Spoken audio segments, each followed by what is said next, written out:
world today on Channels Television. I'm Cynthia Ara here, our top stories. Now, Ukraine is topping the news today with heavy shelling, which has hit the rebel-held Ukrainian city of Donetsk amid a continuing row over a controversial Russian aid convoy. At least one person was killed in the process, and Donetsk has been surrounded for several weeks by Ukrainian forces battling pro-Russian rebels. Meanwhile, the convoy of at least 260 lorries carrying Russian aid is now halted after moving towards the border, and there is continuing confusion over the final destination.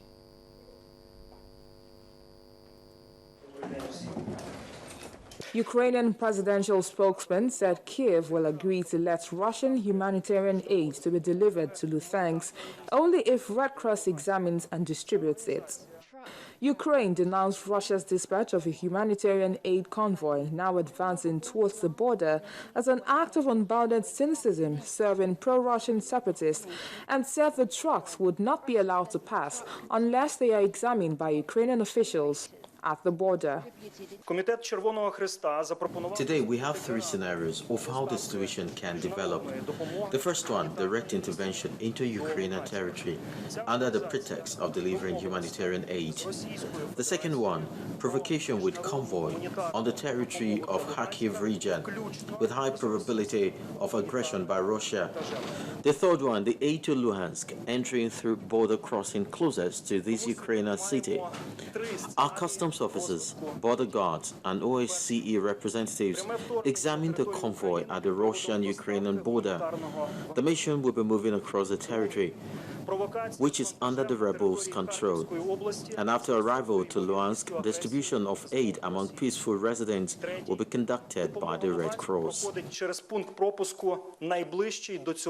A convoy of trucks carrying Russian aid sets off towards the border with Ukraine. But while the white line snaking its way along the highway can't be missed, its final destination is still unclear. Russia says the trucks contain food, water bottles, and generators to be distributed in eastern Ukraine, where fierce battles have erupted between the government and the pro-Russian rebels seeking independence. Moscow denies this, and dismisses claims the convoy is a pretext to send military supplies to the rebels, who now appear to be on the verge of defeat by Ukrainian forces. The 260 trucks first rumbled out of Moscow on Tuesday and then spent time in the Russian town of Voronezh. The Ukrainian government may be unwilling to let the convoy cross into its territory, but at the same time, it doesn't want to be seen to be blocking aid.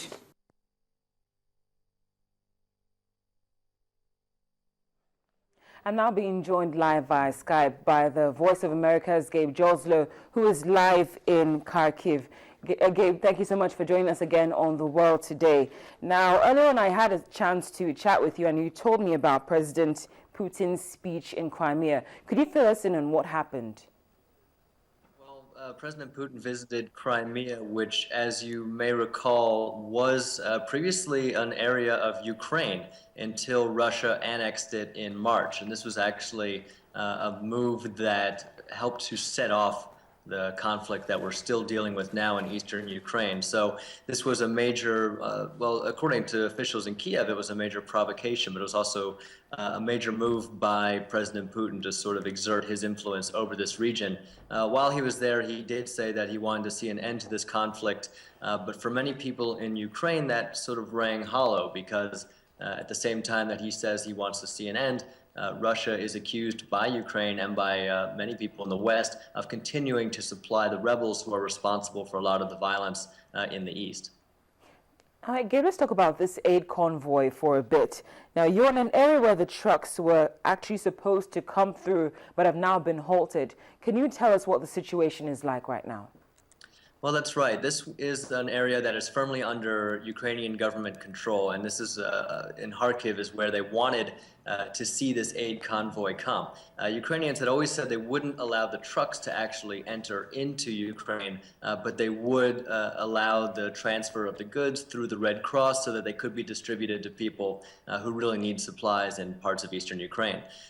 So instead, the aid convoy went further south. And the last reports that we heard, it's along a section of the border that's controlled by pro-Russian separatists.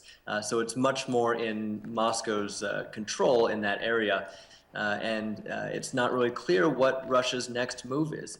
The other thing is that a lot of people in Ukraine, including Ukrainian officials, have speculated that this might not be a real goodwill gesture the way Russia is portraying it, and that in fact the whole purpose of trying to get these trucks into Ukraine is to expand influence and perhaps even a military presence in the area. So there's a lot of skepticism among Ukrainians, especially in these government-controlled parts, about just what Russia's intentions are.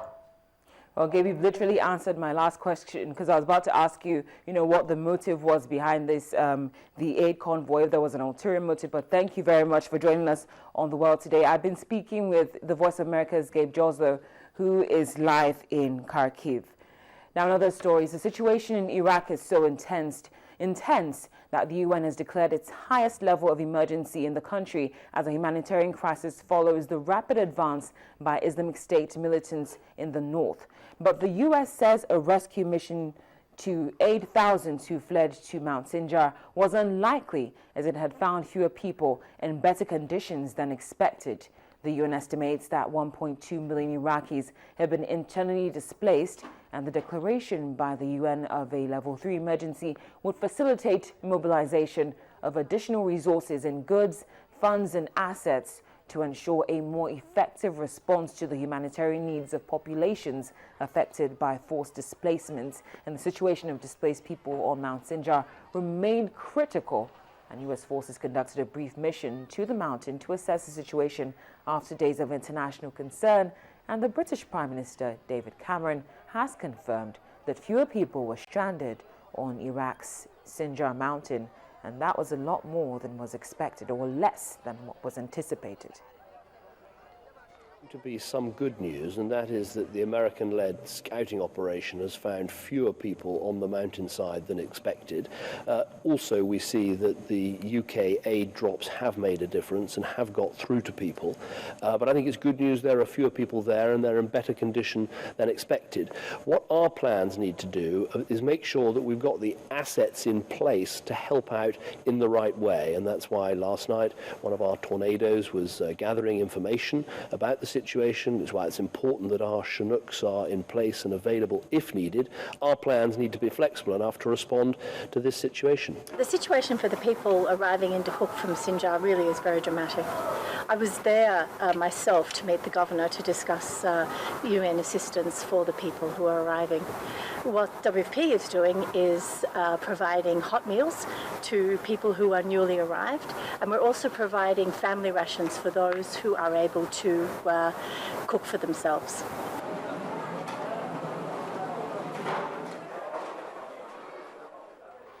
Now, in Pakistan, anti-government protests have begun with 2 convoys filled with thousands of anti-government protesters traveling from Lahore to the capital Islamabad amid tight security. The protesters are separately led by opposition politician Imran Khan and an anti-government cleric, and they are demanding one thing. They want the Prime Minister, Nawaz Sharif, to resign, and are also promising a regime change. Both camps are angry about the troubled economy, growing militancy, and failure to deliver core services such as electricity supply, and that's one case which we could certainly relate to. Mr. Khan has also accused Mr. Sharif of failing to probe fraud in last year's polls, and the protesters are expected to arrive at Islamabad to stage their rallies by early tomorrow at the latest.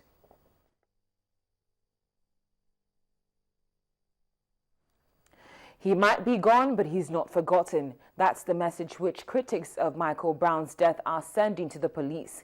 Demonstrators were involved in clashes with police in the U.S. state of Missouri on a 4th night since the incident, amid growing anger at the fatal shooting of a black teenager by police. Heavily armed riot police fired tear gas as they moved in on demonstrators in the St. Louis suburb of Ferguson, who had ignored an order to disperse. Several people were arrested and assaulted before being released. All the tension was sparked by the death of the 18-year-old Michael Brown. realize why this is happening and stop all the racism, the discrimination, the police brutality, the black on black crime, everything needs to stop. And we need to come to more of a peaceful, be more peaceful in society. Well, stay with us on the world today. When we come back, we'll bring you an update on the Gaza situation.